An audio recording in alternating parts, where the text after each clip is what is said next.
Am I the asshole for insisting my sister uphold her end of our custody agreement? So there's a lot of backstory here.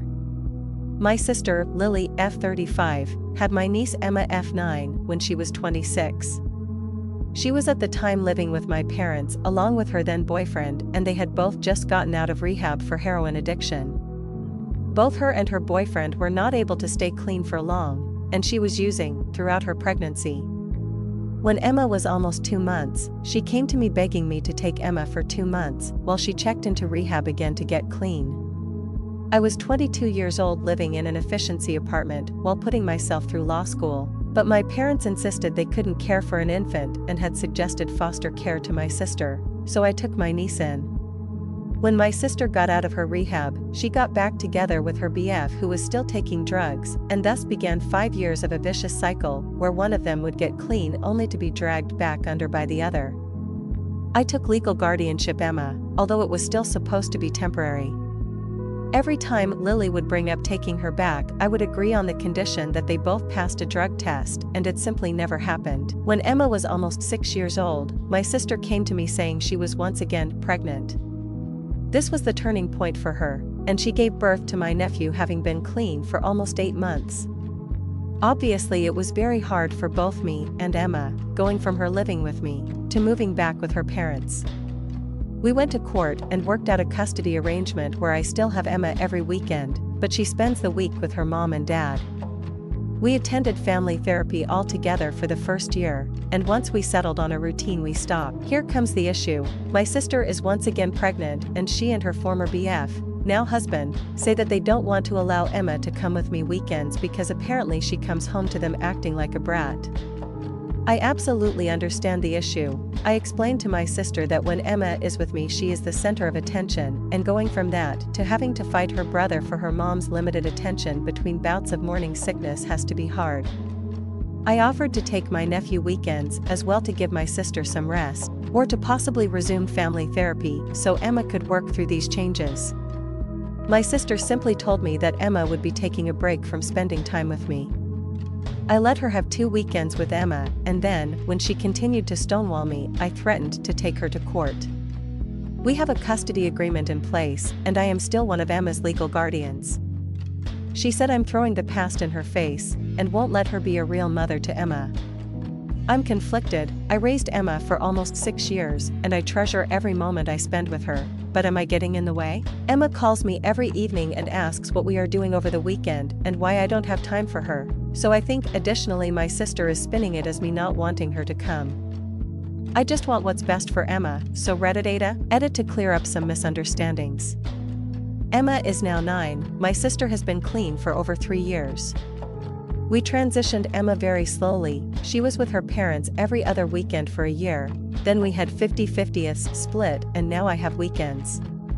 For those saying I'm making it difficult for them to spend family time on weekends, I have always been flexible, and if they told me they had weekend plans I would absolutely let them take Emma. This is not about them wanting to do stuff with Emma, this is about them not wanting me to do stuff with Emma. They sent her brother to my parents' house Saturday and Sunday so they can unwind, and the past 2 weekends they sent Emma to her grandparents as well, so I don't see how it's that different if I take her. My sister is a stay-at-home mom, she does not work, so she has plenty of time with Emma. She is almost 300 pounds and rarely leaves the house, which always looks like a tornado hit. My parents purchased my sister a house when Emma was 3 in hopes that would help with her being able to regain custody, so with my brother-in-law working an IT job they are able to make ends meet. I drive Emma to karate, swimming, and Girl Scouts every week and am in constant contact with her to make sure she is doing well. My brother-in-law has relapsed twice in the past 3 years, but he was kicked out of the house both times, so Emma wasn't forced to witness anything. For those saying that they are using Emma as a babysitter, I really don't think so. My sis rarely leaves the house and I make sure Emma has lots of activities because I think it's important that she is out of the house and active. Also, apparently they recently let her watch her 3-year-old brother for 2 hours, and she was so excited that they paid her $20. Edit, so the comments about what might be happening at home with Emma really scared me. I reached out to the therapist Emma used to see, and made an appointment for Friday after school. The way we always do appointments is she gets to talk to her therapist alone first, and then I come in and we talk together. I'm going to make sure she knows I will always have time for her and will always want her. I'm also going to ask whether she's happy living with her parents or whether she would prefer we to spend less time there. Wish me luck, and thank you all for your feedback. Update. So, in short, my sister gave birth and I now have custody of all 3 children. I took Emma to an emergency therapy session, and she revealed a lot of mental manipulation that Lily had been doing. Apparently, my sister told her that she had to beg me to take her as a baby, that I had never wanted her and gave her back as soon as I was able. Giving my sister credit where it is due, I did not originally want to take my niece in. I was in my first year of law school, living in an efficiency apartment and flat broke. The idea of caring for an infant, even for just a couple months, while in school was scary, and I didn't know how I would manage. I relied heavily on government assistance and my parents. That didn't mean I didn't love her, or that I wanted to give her back. I was trying to do what I thought was best for her at every turn. After the therapy session, I filed for an emergency custody order, citing parental alienation, but also the ace up my sleeve that my sister was using marijuana, which violated her conditions under which she could have custody. It's not legal in my state, and she doesn't have a prescription either, so I requested a drug test and a home visit, as I also cited the state of the home. I had said that the house was a mess, but it was to the point of being a health hazard and a hoarding situation. I was granted emergency custody, and CPS showed up at my sister's door on the following Monday. I knew this much was going to happen. I said on my previous post that I was confident in the fact I could get custody back, and that is because I was aware of her use of weed.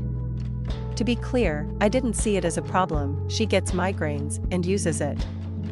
However, I was not above weaponizing it if need be. This is, however, where everything went off the rails unexpectedly. Some people on the last post said that I clearly dislike my sister. I don't. I love her, and I think that most of her troubles are due to her trusting nature and the people she surrounds herself with. However, I will be clear, I hate my brother-in-law.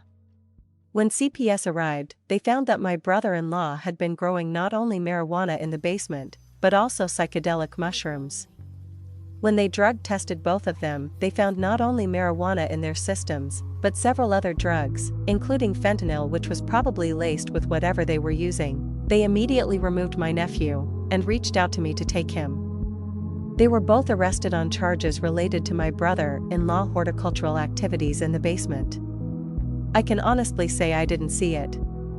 I knew she was depressed, but I didn't see any signs of her using again, and the fact that she was pregnant and using words can't express my betrayal. I adjusted to life with 2 kids very quickly, but I knew that she was going to have another infant soon. So, I visited my pregnant sister in jail and I made a deal with her.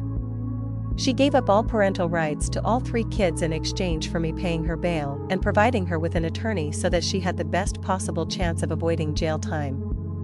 Unfortunately, I had to also bail my brother-in-law out and pay for his attorney fees. She gave birth a week ago. Thankfully she didn't have to give birth in jail, and thankfully my second nephew seems to be healthy despite her drug and alcohol use.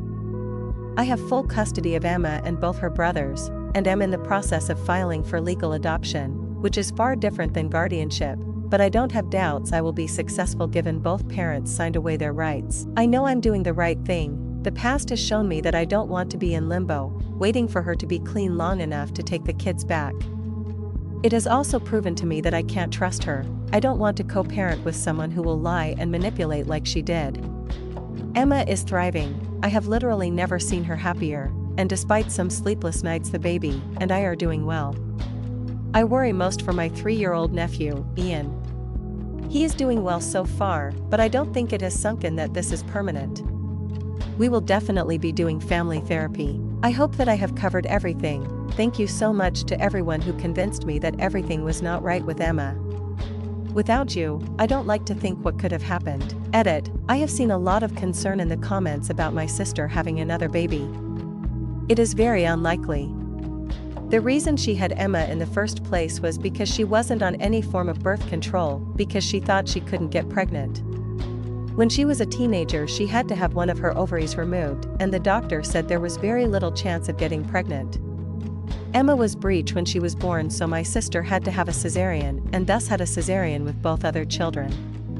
According to the doctor, when my latest nephew was born, there were complications, and due to extensive scarring in addition to only one ovary, the doctor told her that it's very unlikely she will have more children. It's not impossible that she could have another child, but the chances are so low that with everything else I need to worry about, I am choosing not to worry about that for the time being.